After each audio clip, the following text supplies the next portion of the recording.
hitting zero. That's why she returns to the forest time and time again. To let go of her anxieties, to let go of her problems, to take in the scent of fresh pine and let go of her conscious self. To let go of everything and listen to her muse. She's been out of touch with herself for a while, lost in a game to please everyone else except herself, playing songs that don't come from her but are sure to please the masses, music that doesn't even resonate with her, playing songs for money, despite the warning, play one song for money and kill your muse. She laughed when her mother first told her this. It seemed like a ridiculous thing to say. Her muse didn't seem to be going anywhere. She was hearing more songs in her head than she could play in a lifetime. Now, she's not laughing anymore. She's never felt so false and uninspired in her life, and more than ever she wants to reconnect with her music, her muse, herself.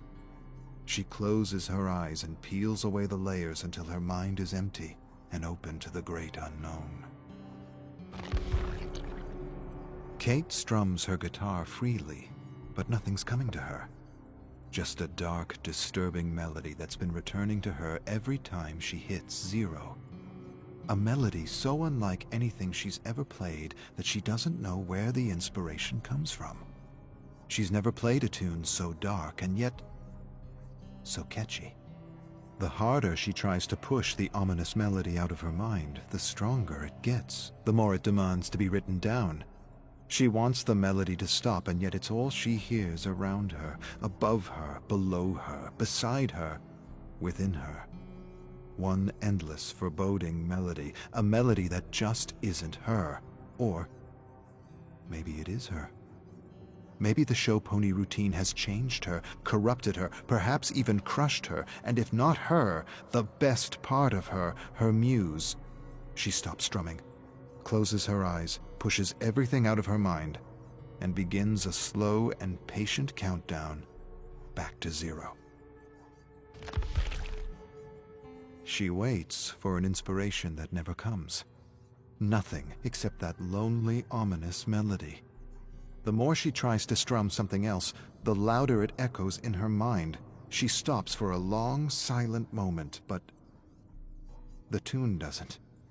She closes her eyes and tries to force it out of her mind, but it's not in her mind. It's coming from the cave. It can't be. She shakes her head. The tune fades as she returns to zero and tries one last time to connect with her muse, her real muse, regretting all the paid gigs that drove her further and further from who she was, who she really was. She closes her eyes and counts down. 5, she relaxes her toes. 4, she relaxes her legs. 3, she relaxes her torso. 2, her hands. 1, her lips, her nose, her face. 0, she silences her thoughts. 3 hours and still nothing but that foreboding melody. More than anything, she wishes she had taken some time to realign herself and make sure she was spending her life's energy on something real and true to who she was. Instead, she squandered her life's energy on acts and routines and her piggy bank. That wasn't supposed to happen. Not to her. One of her inspirations was the great Woody Guthrie. Everything he wrote was true to who he was. Everything he did came from him, came from a real and pure place. She was like that at some point in her life. But now she's performed more fluff than substance, and the guilt alone may have crushed her muse, her real muse, not this perverted version of a thing that is her strumming the loneliest and darkest tune she ever conceived. She prepares to count down, but sees a symbol on the ground before her, glowing and pulsing with the tune, pulsing like the heartbeat of some primordial ancient thing. She closes her eyes and opens them again, and the symbol is gone. Kate screams in the lonely, desolate forest. She wants that tune out of her head. It's annoying her, frustrating her, blocking her. Even when she stops strumming her guitar, the melody continues as though with a life of its own, coming from everywhere and nowhere at the same time. She focuses for a moment and realizes the melody is echoing out from the cave. She surrenders to her dark muse. She stands and stares at the cave and sees a pulsing light. She closes her eyes and feels that her mind's playing tricks on her. But she knows better. She knows she's always sensed and felt things others couldn't. She once heard someone say that today's shamans are our artists, authors, and musicians, that unlike other people they are capable of accessing other thoughts, worlds, and ideas from otherworldly realms. She always had that ability, but never like this. Never so dark. It's as if the universe is punishing her for squandering her gifts. She approaches the deep and ominous cave, wondering who or what is calling her. A vague memory tugs at her, tells her she's done this before. She has a sense that she knows what she's going to find, but somehow has forgotten.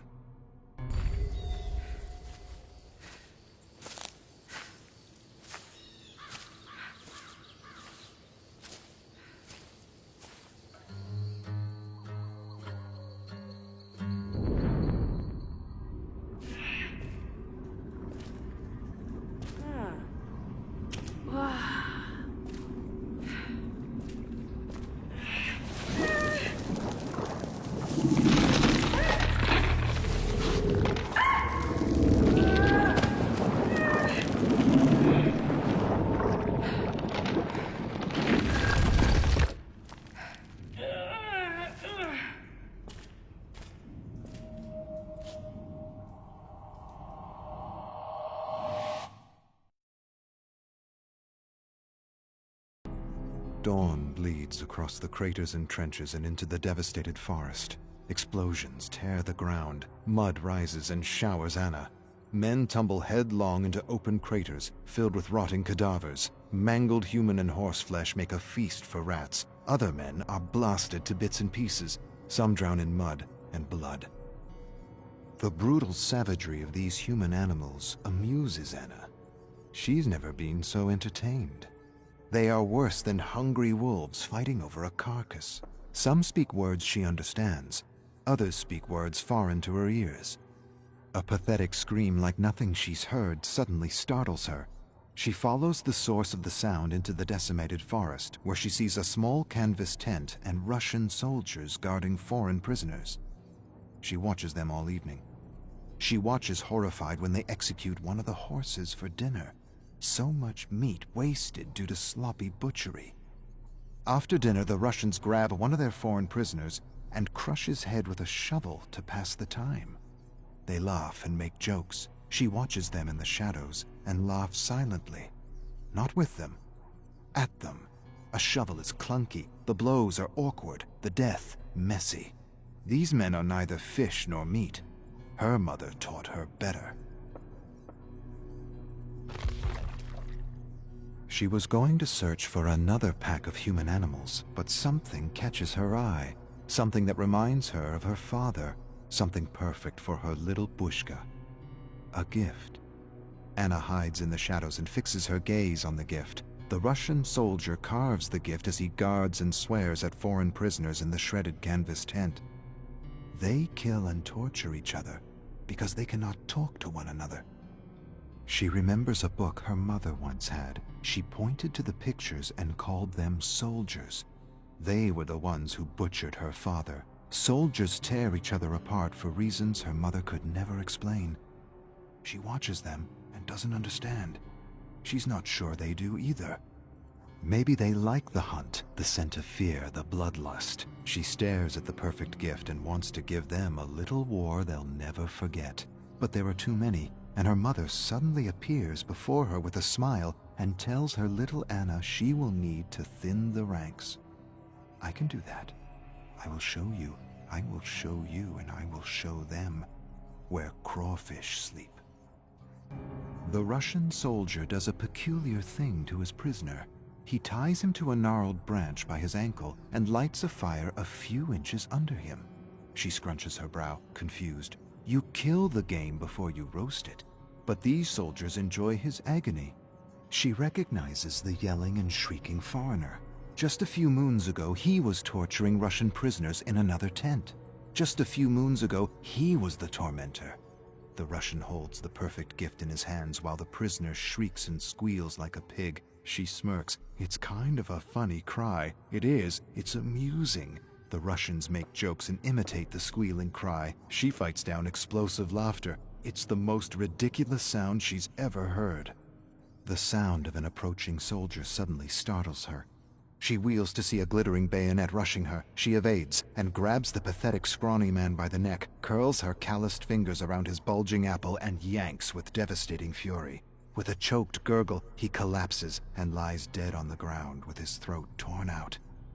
She returns her attention to the laughing Russians and the squealing human swine. She smiles. They'll all be making similar sounds when she's through with them. 4 Russian soldiers lurk around the tent searching for their missing comrade. Anna stealthily tracks one soldier, inching closer and closer with every step. Poor pea-green mule.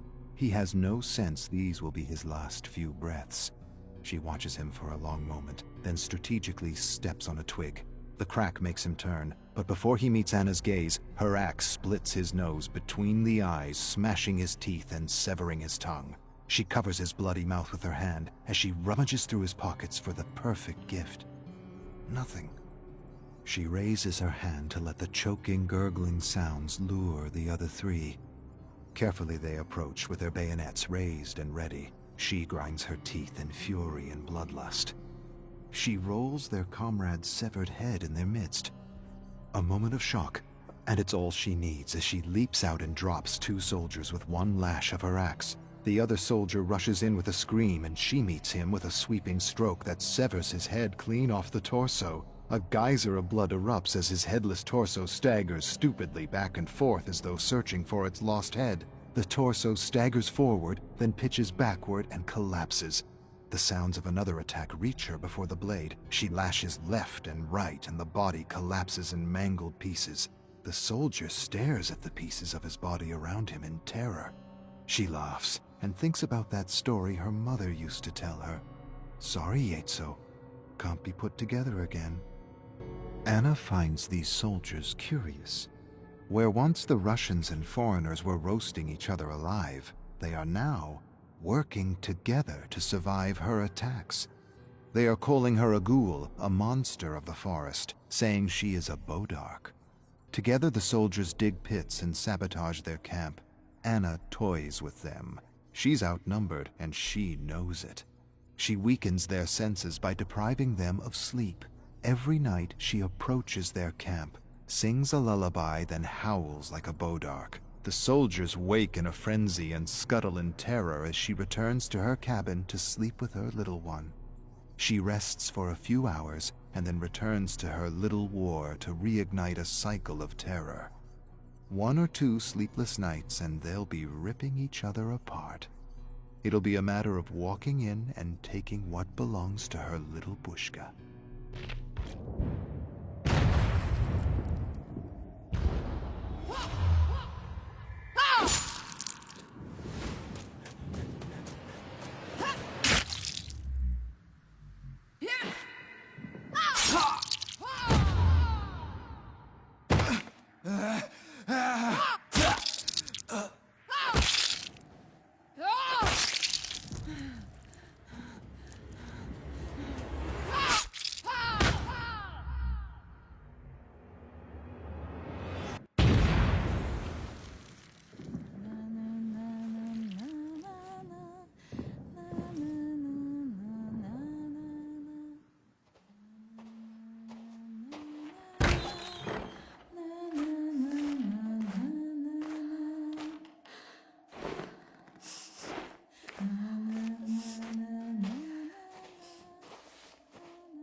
Lazar approaches Dwight and slams his desk. Max didn't work out. He was a weak male I just wanted to crush. Fear, anxiety, confusion. Dwight feels them all. How is this guy the CEO? More than that, he wanted to crush the employee he's replacing for being a weak male. Dwight doesn't even know what that means. Weak male? Who talks like that in this day and age?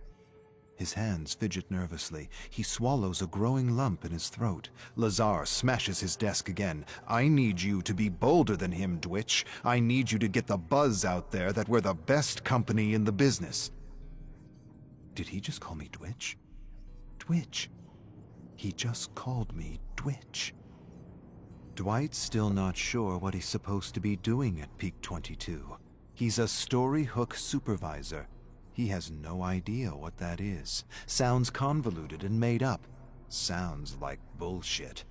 He took the job because he needs the money, and he can't dress up in costumes for birthday parties anymore. Kids can be so cruel.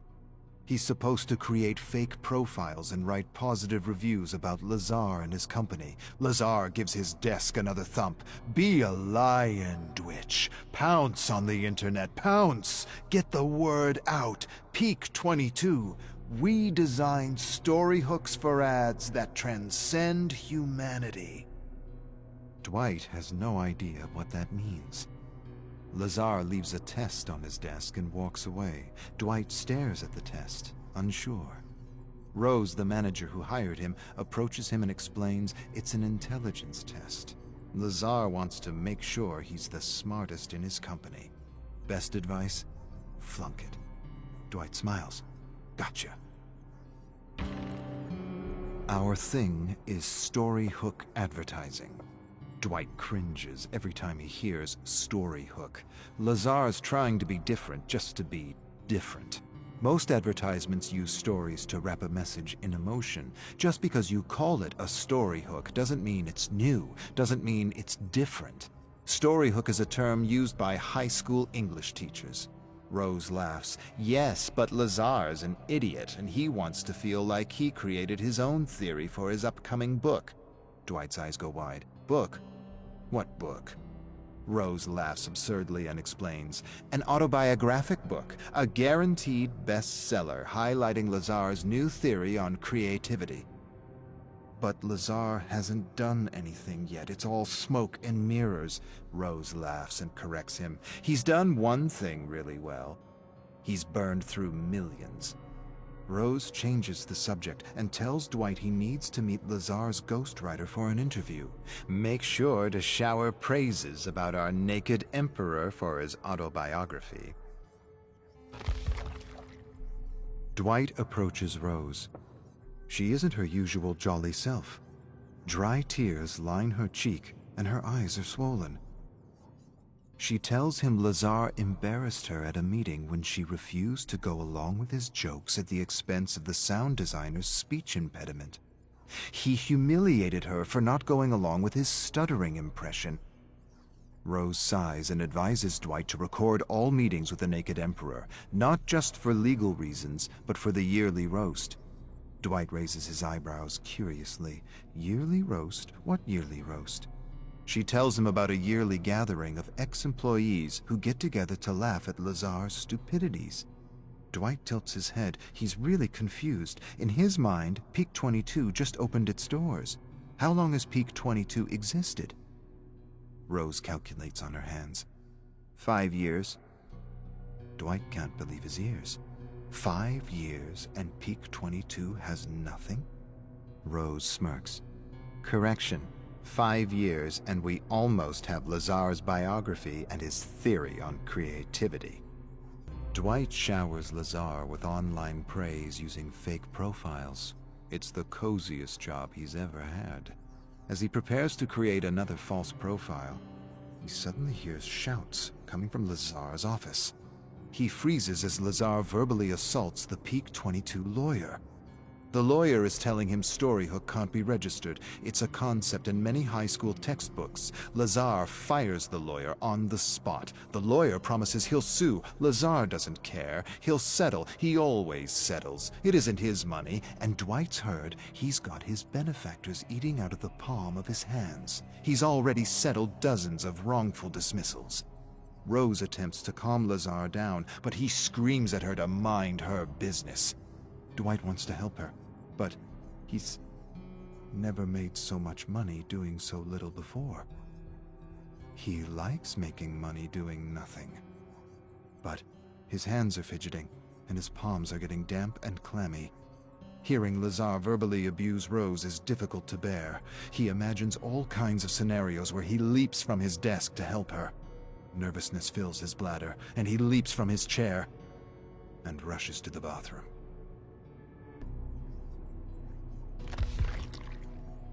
The Brilliant Mind, Inc. Lazar announces the title of his autobiography to the entire office. It feels like a joke, a bad joke, but it's not, and the studio is trying not to laugh at the naked emperor. Lazar hasn't done anything in the 5 years since he convinced a bunch of millionaires in his Storyhook revolution. He doesn't even have one successful advertising campaign. They had a few clients in the beginning, but Lazar wanted to write and direct the commercials himself and made a mess of everything. Dwight suppresses a laugh. Rose claps when Lazar concludes his presentation. Amazing, paradigm-changing. How gracious of you to share the secrets of your success with the world. Everyone gets her sarcasm except Lazar. That's the thing about narcissists. They believe their own press release. Lazar turns his attention to Dwight. Dwitch, what do you think? Dwight suddenly feels the blood drain from his face. He echoes Rose. Amazing, paradigm-changing. How gracious of you to share the secrets of your success with the world. Lazar smiles. It's not about ego, Dwitch. It's about community and selflessness. Lazar screams at Rose because she can't find a publisher for The Brilliant Mind, Inc. Peak 22 has done nothing, and creating campaigns with a story hook isn't really paradigm-changing. The publishers think he's an idiot. Why is he saying story hook when he means story? Ads with a story with a story hook? Rose calms Lazar down. She suggests that they should self-publish. The idea silences Lazar. You're right. You're absolutely right. The publishing world isn't ready for my visionary ideas. Dwight sighs and finds it harder and harder to listen to his bullshit. Peak 22 is going nowhere fast. The company is having a hard time finding clients and recruiting with all the rumors of abuse. Lazar announces he has a solution for recruitment. He'll write a story hook recruitment campaign to attract the best employees. Hundreds will apply. Thousands. Dwight doesn't understand. For what? Dwight still isn't sure if Peak 22 does anything other than enable a narcissist to do whatever he wants to whomever he wants. Lazar is spreading rumors about Rose. Dwight consoles her, but she's inconsolable. She says it's a pattern, his pattern. He discredits, destroys, and demolishes an employee before he fires them. He spreads the rumor he later uses to fire the person. Dwight says she's exaggerating. Rose shakes her head. Lazar's in trouble. He just spent more money on a 1-minute ad campaign for Peak 22 than a Hollywood blockbuster, and his investors want answers. He needs a fall girl, someone to blame for the mismanagement of company funds. Dwight doesn't understand. She explains that Lazar's already left a trail of blood in his wake. The last 3 women in her position were all promoted and fired for Lazar's excesses and stupidities. Lazar has an upcoming meeting with his investors. She will be this year's patsy. Dwight gives her a skeptical look. She shakes her head. You'll see. He spends the money. A woman takes the fall. That's Lazar's idea of equal opportunity. Dwight stares in disbelief as Lazar asks Rose to present the advantages of storyhook advertising at an all-hands meeting.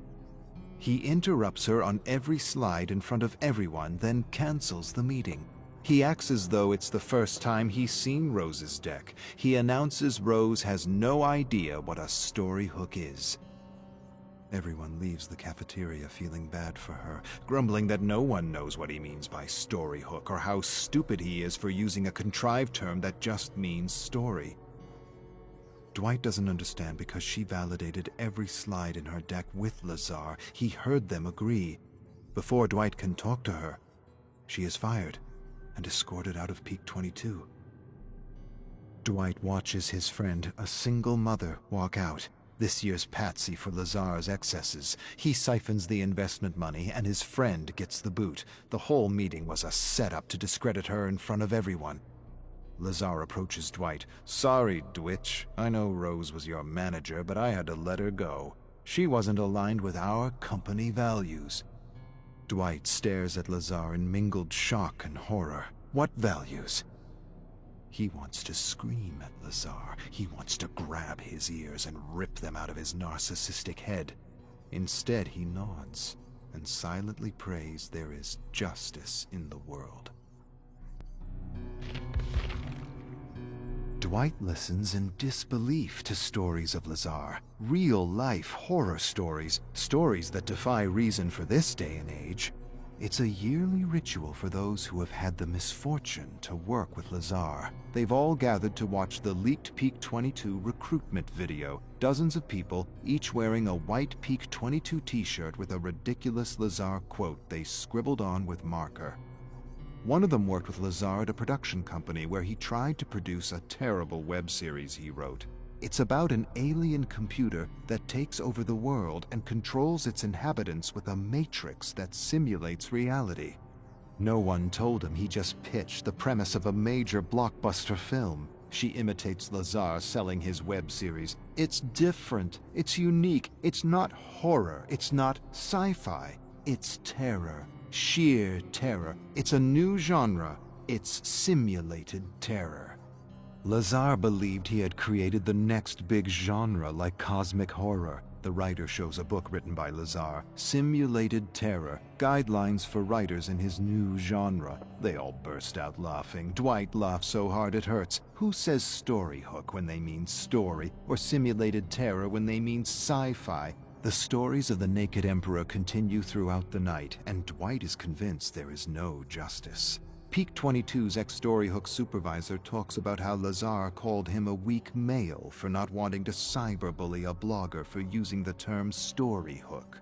He tells them about a harmless drug that makes people laugh absurdly at every little sound. He says if he was still working at Peak 22, he'd give Lazar a little taste of his own medicine. Others agree. That would be hilarious. Dwight likes the idea, likes it a lot. It might be that justice works in mysterious ways. He approaches Max. Tell me more about this harmless drug. Max hands Dwight a mix of his laughing drug. It will make him giggle and laugh so much he'll piss his pants. Pour it in his coffee right before his meeting, and you'll have a story hook unlike any other for next year's roast. Dwight smiles. He feels his heart pounding his chest. Rose will have justice. Everyone will. Dwight will teach this abuser that sometimes the little guy bites back. Inspired, he asks one of his colleagues to distract Lazar while he spikes his coffee. Another colleague listens to the plan and shakes her head skeptically. She isn't sure. She doesn't like this prank and cautions Dwight to think things through. "I've got 2 kids," she says, "and the last thing I want is for the investors to close down shop because he hallucinates or hurts someone." Dwight laughs. "Don't worry. The most that will happen is he'll act like a donkey." Dwight lifts his chin proudly and reassures her no one will get hurt. He places his hand on her shoulder and feels like the leader he always knew he's been. "Nothing bad will happen, or my name isn't Dwight."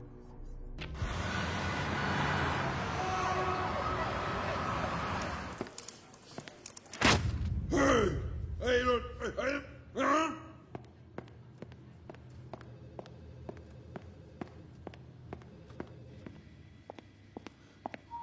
Hey, oh.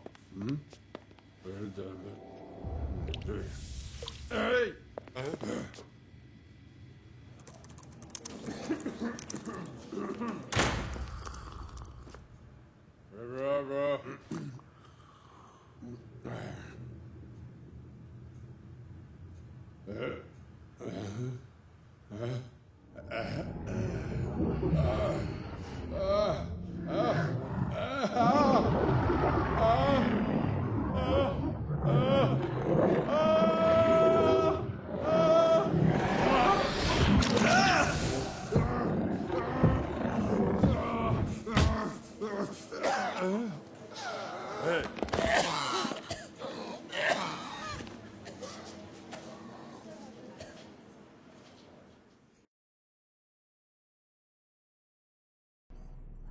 Julie hears a voice above the greasy spoon chatter.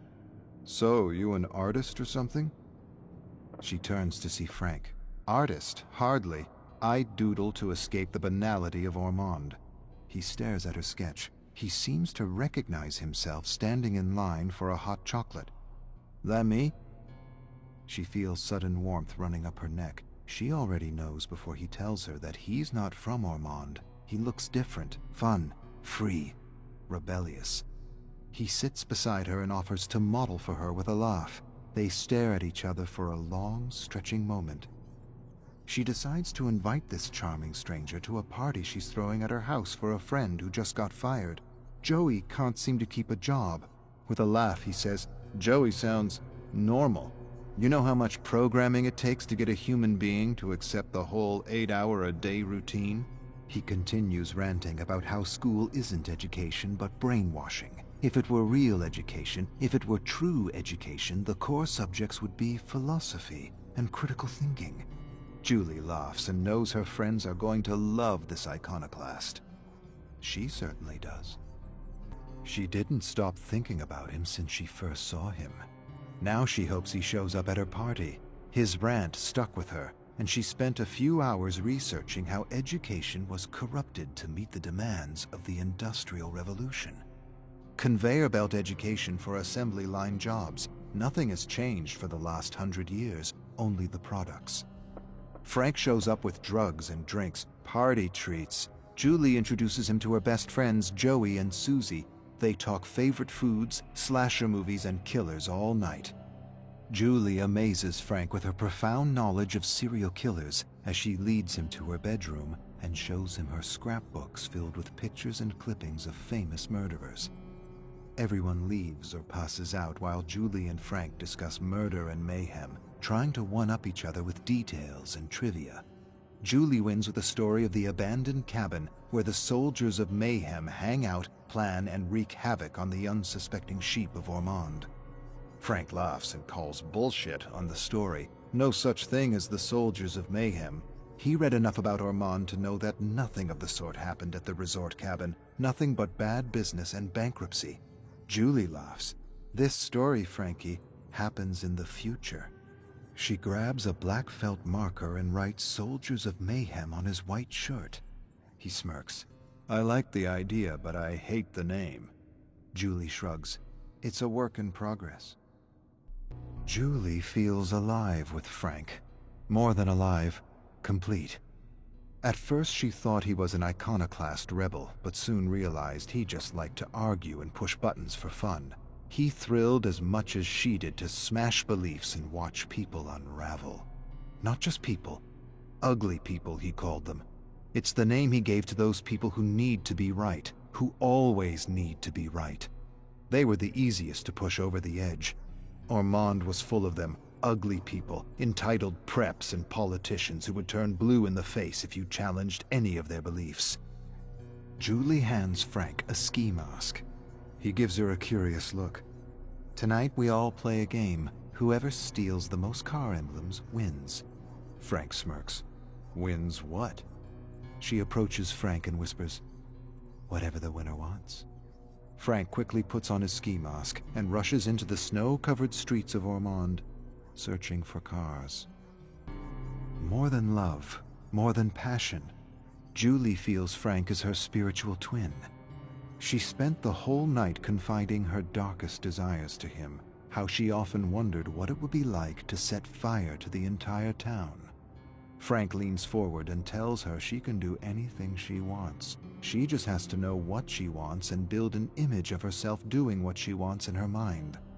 He continues to espouse some weed-induced theory about manipulating the world with thoughts and feelings. The clearer you are about what you want and the more focused you are in imagining it, the faster you rewire the world to your favor. Everyone stares at Frank for a long, dramatic moment.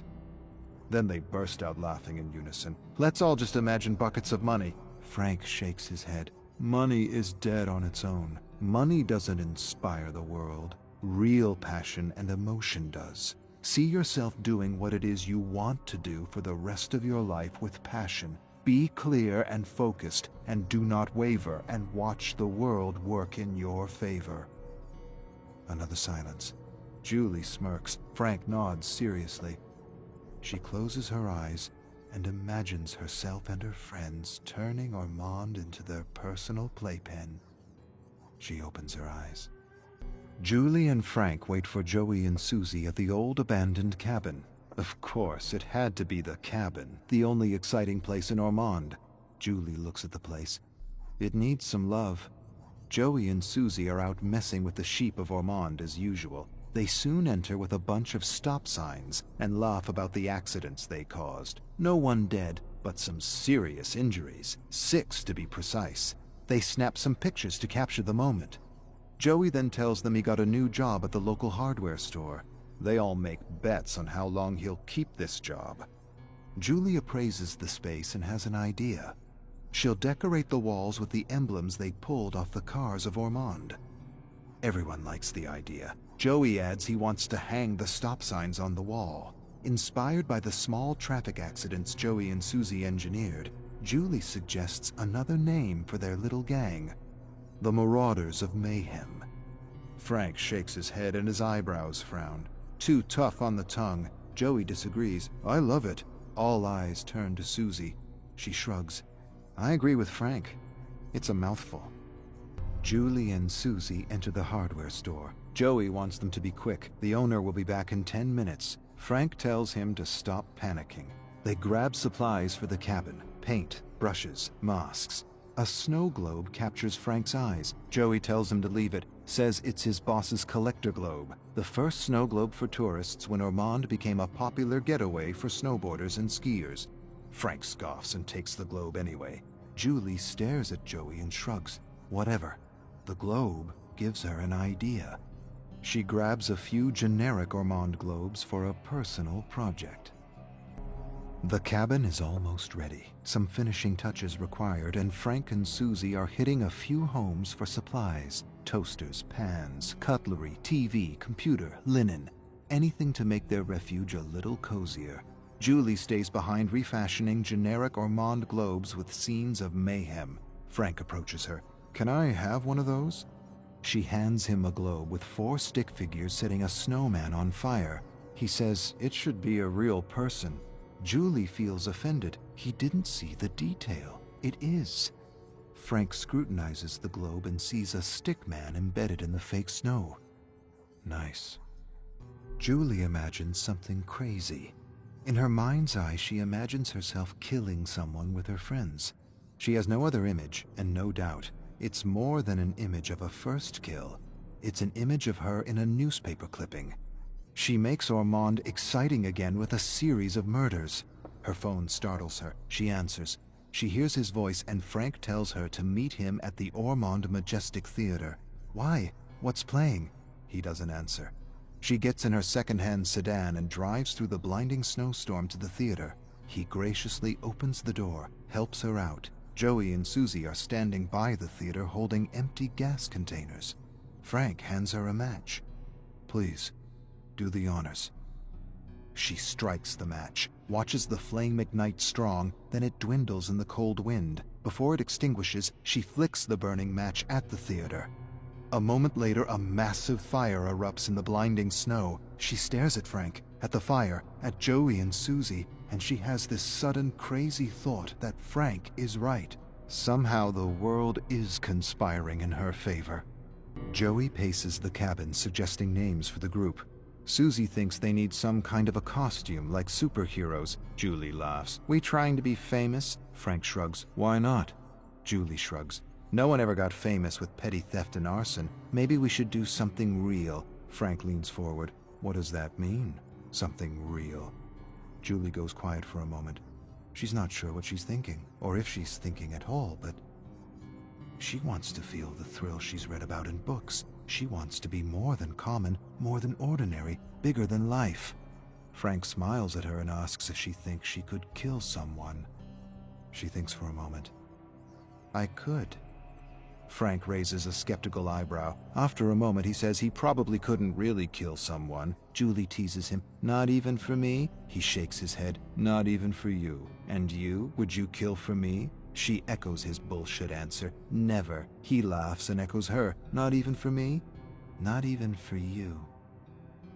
Frank won the bet, and he's collecting. Joey didn't last a month at the new job. The owner accused him of stealing a chocolate bar, and now he paces the cabin hysterical. Of all the things, a chocolate bar he claims he never stole. The injustice of it all.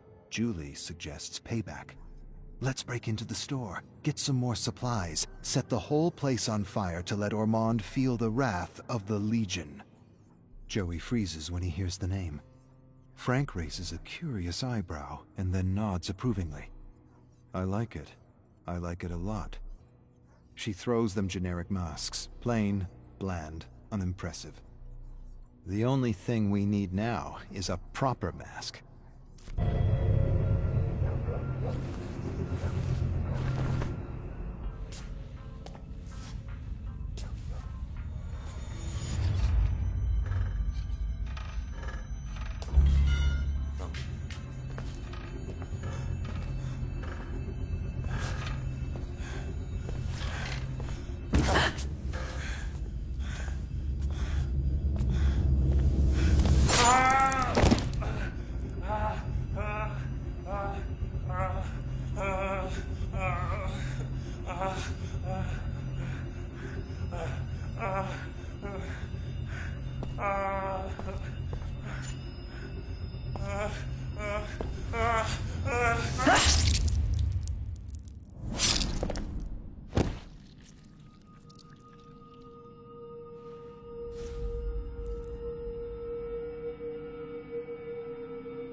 Arcus, 2903. I rose early to experience a few deaths in the archives I recently captured from the Rift. I had some milk from Terra 728. I listened to a radio show from Terra 232, horror stories and tales of terror. I read a new version of Dante's Inferno from... I'm not sure where. I thought of home, had some whiskey, and slept for what felt like an eternity. Arcus, 437. I'm going to have a couple shots of whiskey from Terra 917, experience a few memories, then head to bed. The warmth of spirits from 917 has always had a way of lulling me away. While it is true this is a cruel fate, an even crueler fate would have been to have been imprisoned here without the Aurus, without the ability to manifest and create and enjoy. It feels strange, as this may seem as the nexus of creation, able to travel memories and cull from those memories without restraint. Helps pass the time. Definitely helps pass the time. Arcus, 8875. It's always entertaining to watch a survivor try to escape with a femoral artery lacerated. Some victims actually get quite far before shock and cardiac arrest overwhelm them. They fight and struggle for life as if death were final. Perhaps this is the reason the entity wipes the slate clean with every resurrection. The unwavering belief that death is real gives weight and gravitas to the trial, to the experience. Otherwise, survivors won't care, wouldn't run, wouldn't feel. The fear of death is the pulse of life, and believing death is real gives emotion to the experience. It, in other words, feeds the entity. Arcus, 1118. There's nothing like silence to drive you mad. I stared out into the endless ocean of black fog surrounding me and quickly realized how incredibly small and insignificant we are. Dread and despair soon overtook me, and I began to realize how arrogant we were back home to try to define and describe these living cosmic entities. We thought we had figured most out. We barely scratched the surface. Arcus, 182. I have discovered structures within the realms of the entity that remind me of home. It is possible others from Terra Primus have found themselves marooned within the entity. These survivors could have with them knowledge to free me from this tower, and possibly ideas on how to escape this infernal dimension. As far as I know, we were one of the first of the many worlds to begin unraveling these great cosmic mysteries and proving that planets and solar systems were, well, alive. These discoveries led to entire paradigm shifts that unlocked for us our ability to travel from dimension to dimension. Where once we thought our knowledge was absolute, these discoveries showed us how little we actually knew about the world. Arcus 789. Emotion, passion, interest. They are the spark, the undefinable force that enables creation. You cannot manifest anything if you are not filled with emotion about it. The Orus was ridiculed because the Council lacked understanding. This might be the whiskey ruminating, but art is not created by thought alone, but by thought and feeling working in harmony. Feeling is everything. Feeling is the most important aspect of bringing anything to life. It is the fuel that makes thought and intention reality. Arcus 968. Strange, luminous markings left in the trials for survivors and killers that help me navigate and study rifts with greater ease. Someone is trying to reach out to me. Tampering with the entity, using tricks to secure my attention, to let me know I'm not alone. To let me know I'm not the only one able to manifest within the entity. Yet the knowledge of living dimensions and ancients is knowledge few have developed amongst the infinite Terra worlds within the known galaxies.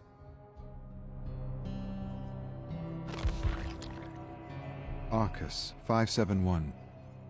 Gut-wrenching shrieks echoing through the fog disturbed my sleep. I woke up, put on some slacks, clambered to the roof with some whiskey, and hit golf balls into the abyss.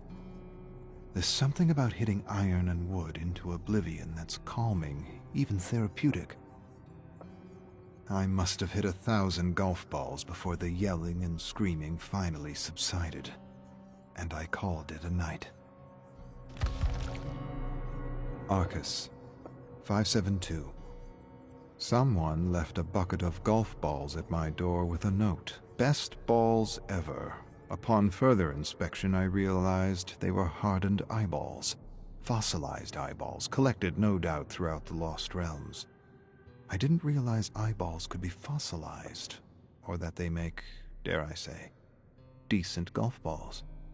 I actually wouldn't mind another bucket. This must be a gift from my mysterious friend.